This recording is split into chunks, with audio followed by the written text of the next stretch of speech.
सांगली मिरज रस्त्यावर असणारे महात्मा ज्योतिबा फुले उद्यान मोठ्या प्रमाणावर खर्च करून सुशोभीकरण करण्यात आले। मात्र या ठिकाणी उद्यानात असणारे महात्मा ज्योतिबा फुले आणि सावित्रीबाई फुले यांचे पुतळे गायब झालेत। याबाबत महापालिकेच्या वतीने हे दोन्ही पुतळे तातडीने बसवावेत, अन्यथा जोरदार आंदोलन करण्याचा इशारा भाजपचे युवा नेते दिगंबर जाधव यांनी महानगरपालिकेला लेखी निवेदनाद्वारे दिला आहे। यावेळी संदीप सलगर, विजय लोंढे, प्रवीण सूर्यवंशी, सूरज कलगुडगी, श्रीधर जाधव उपस्थित होते। सांगली मिरज रोडवर महसूल भवनजवळ महात्मा ज्योतिबा फुले उद्यान आहे।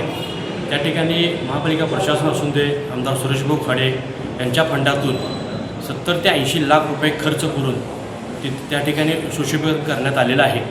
ते गार्डन डेव्हलप केलेलं आहे, परंतु अद्याप त्या ठिकाणी महात्मा ज्योतिबा फुले व सावित्रीबाई फुले यांचा पुतळा बसवला नाही।